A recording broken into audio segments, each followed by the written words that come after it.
வணக்கம். டாக்டர் சத்யநாராயணன் பேசுகிறேன். First of all thank you for வாட்சிங் மை யூடியூப் சேனல்.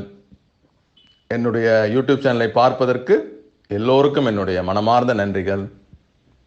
இன்றைக்கு நம்முடைய வீடியோவில் சர்க்கரை நோயாளிகள் ஒரு சில பேருக்கு எதனால் வாய் துர்நாற்றம் ஏற்படுகிறது, இதற்கு என்ன காரணம், இதை நாம் எப்படி தடுக்கலாம், இதற்கு என்ன தீர்வு என்பதை பற்றி நாம் டீட்டெயிலாக பார்க்க போகிறோம். வாய் துர்நாற்றம் என்பது நாம் மூச்சு விடும்போது வாயிலிருந்து வெளிப்படும் ஒரு விரும்பத்தகாத ஒரு வாடை. இது இங்கிலீஷில் வந்து ஹாலிடோசிஸ் அப்படின்னு சொல்லுவாங்க.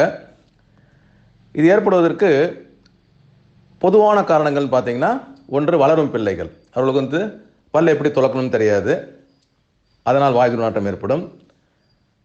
இரண்டாவது, நாம் சாப்பிடும்போது பல் இடுக்குகளில் தங்கக்கூடிய உணவுத் துகள்கள். மூன்றாவது, மோசமான வாய் சுகாதாரம். அப்புறம் புகைப்பழக்கம், மதுப்பழக்கம். அப்புறம் ஒரு சில பேர் சரியாக தண்ணி குடிக்க மாட்டாங்க, அதனால் வாய் வறட்சி ஏற்பட்டு அதனால் வாய் துர்நாற்றம் ஏற்படும். மருத்துவ காரணங்கள் பார்த்தீங்கன்னா, முதலில் வரக்கூடியது சர்க்கரை நோய், அடுத்து குடல் புண், செரிமான தொந்தரவு, அப்புறம் பல் சிதைவு, ஈறுகளில் சீல், அப்புறம் ஒரு அழற்சி, அதாவது பெரி ஓடான்டைட்டிஸ்ன்னு சொல்லுவாங்க. அப்புறம் நுரையீரல் சம்மந்தப்பட்ட பிரச்சனைகள், மன அழுத்தம், இதெல்லாம் மருத்துவ காரணங்கள்.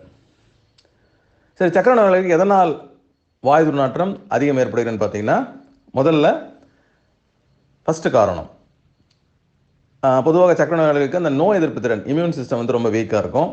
அதனால் வாயில் இருக்கக்கூடிய அந்த பாக்டீரியாக்கள் அதிகமாகி தொற்று ஏற்பட்டு வாய் துர்நாற்றம் ஏற்படும். இரண்டாவது, நிறைய சர்க்கரை நோயாளிகளுக்கு ஈறு சம்மந்தப்பட்ட பிரச்சனைகள், பல் சிதைவு இருக்கும், அதனால் வாய் துர்நாற்றம் ஏற்படும். மூன்றாவது, சர்க்கரை நோயாளிகள் நிறைய பேருக்கு ஜீரோஸ்டோமியா அப்படின்ற ஒரு ப்ராப்ளம் இருக்கும், அதாவது வாய் வந்து வறட்சி ஆகிடும், அதனால் வந்து துர்நாற்றம் ஏற்படலாம். நான்காவது, ரத்தத்தில் சுகருடைய அளவு அதிகமாகும் போது நம்முடைய எனர்ஜி, ஆற்றல் வந்து குளுக்கோஸ்லேருந்து பெறப்படுவதற்கு பதில் கொழுப்பிலிருந்து பெறப்பட்டு, அதனால் கீட்டோன்ஸ் அப்படின்ற ஒரு பொருள் வந்து உடம்பில் அதிகமாகிவிடும், அதனால் வாயில் வந்து ஒரு துர்நாற்றம் ஏற்படலாம். சர்க்கரை நோய்களில் பார்த்தீங்கன்னா 3 பேரில் ஒருத்தருக்கு இந்த வாய் துர்நாற்ற பிரச்சனை இருக்கிறது. சரி, இது எப்படி தடுக்கலான்னு பார்த்தீங்கன்னா, ஒன்று, தினமும் 2 முறை பல் துலக்க வேண்டும். காலை தூங்கி எழுந்தவுடன், அப்புறம் இரவு தூங்க போவதற்கு முன்னால் பல் துலக்க வேண்டும். இரண்டாவது, சாப்பிட்டவுடன் வாய் நன்றாக கொப்பளிக்க வேண்டும். மூன்றாவது, தினமும் நாக்கை சுத்தம் செய்ய வேண்டும். அடுத்து, வாயில் வந்து வறட்சி ஏற்படாமல் நிறைய தண்ணீர் குடித்து கொண்டே இருக்க வேண்டும். ஒரு மருத்துவரின் ஆலோசனை பெற்று வாயில் துர்நாற்றத்தை தடுப்பதற்கு குளோர்ஹெக்சிடின் வாய் கொப்பளிப்பான்கள் நீங்கள் பயன்படுத்தலாம். அப்புறம் ரத்தத்தில் சுகருடைய அளவை கட்டுக்குள் வைத்திருக்க வேண்டும்.